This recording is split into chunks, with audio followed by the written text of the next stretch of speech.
ಪ್ರಭಾವ ಪದ್ಧತಿಯ 18ನೇ ಶ್ಲೋಕದಲ್ಲಿ ಹಾಗೂ ಪಾದುಕಾ ಸಹಸ್ರದ 48ನೇ ಶ್ಲೋಕದಲ್ಲಿ ಪರಶಿವನು ಭಗವಂತನ ಪಾದಗಳಿಗೆ ನಮಸ್ಕರಿಸಿದಾಗ ಅವನ ತಲೆಯಲ್ಲಿರುವಂತಹ ಗಂಗೆ ಹಾಗೂ ಶಿರೋಭೂಷಣವಾದ ವಾಸುಕಿಯ ತಲೆಯಲ್ಲಿರುವ ರತ್ನಗಳಲ್ಲಿ ಪರಸ್ಪರ ಘರ್ಷಣೆ ಹೇಗೆ ಉಂಟಾಗತ್ತೆ ಅನ್ನೋದನ್ನು ಹೇಳ್ತಿದ್ದಾರೆ ದೇಶಿಕರು.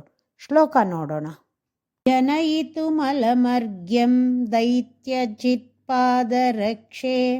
ನಮತಿ ಮಹತಿ ದೇವೇ ನಾಕ ಸಿಂಧೋರ್ವಿಶೀರ್ಣಾಃ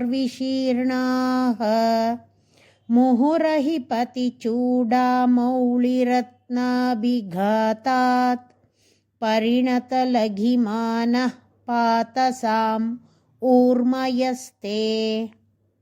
ದೈತ್ಯಜಿತ್ ಅಸುರರನ್ನ ಜಯಿಸಿದ ಭಗವಂತನ ಪಾದರಕ್ಷೆ, ಭಗವಂತನ ಪಾದಗಳನ್ನು ಕಾಪಾಡುವ ಪಾದುಕೆಯೇ, ಮಹತಿ ದೇವೇ ಶಿವನಾದವನು ನಮತಿ ನಮಸ್ಕರಿಸುವಾಗ, ಮುಹುಹು ಮತ್ತೆ ಮತ್ತೆ, ಅಹಿಪತಿ ಹಾವಿನ ಜಾತಿಯಲ್ಲಿ ಶ್ರೇಷ್ಠವಾದ ವಾಸುಕಿಯಾಗಿರುವ, ಚೂಡ ನಿನ್ನ ತಲೆಗೆ ಅಲಂಕಾರದ ಅಂದರೆ ಶಿರೋಭೂಷಣವಾದ ವಾಸುಕಿಯ, ಮೌಲಿ ತಲೆಯಲ್ಲಿರುವ, ರತ್ನಗಳಲ್ಲಿ ಅಭಿಘಾತಾತ್ ಪರಸ್ಪರ ಘರ್ಷಣೆಯಿಂದಾಗಿ, ವಿಶೀರ್ಣಾಃ ಚದುರಿರುವುದು, ಪರಿಣತ ಉಂಟಾದ, ಲಘಿಮಾನಃ ಕೀಳ್ಮಟ್ಟವನ್ನು ಪಡೆದಿರುವುದೂ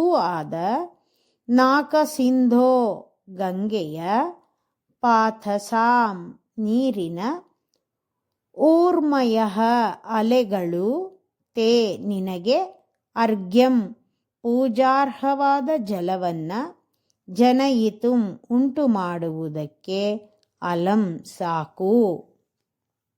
ಹೇ ಪಾದುಕೆಯೇ, ನಿನಗೆ ಶಿವನು ತಲೆಬಾಗಿ ನಮಸ್ಕರಿಸುತ್ತಾನೆ.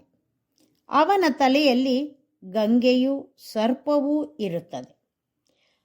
ಆ ಹಾವಿನ ತಲೆಯಲ್ಲಿರುವ ರತ್ನಗಳಲ್ಲಿ ಗಂಗೆಯ ಜಲವು ಘರ್ಷಣೆ ಮಾಡುತ್ತೆ.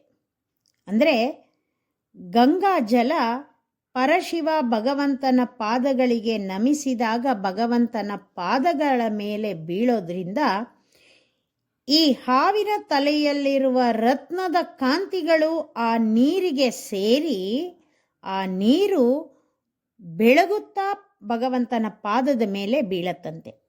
ಅದನ್ನು ನೋಡಿದ್ರೆ ಪಾದುಕಾದೇವಿಯನ್ನು ಆರಾಧಿಸುವುದಕ್ಕೆ ಸಮರ್ಪಿಸುತ್ತಿರುವ ಅರ್ಘ್ಯತೀರ್ಥವೋ ಅನ್ನೋ ಹಾಗೆ ಕಾಣತ್ತೆ ಅಂತ ಹೇಳ್ತಾರೆ ದೇಶಿಕರು.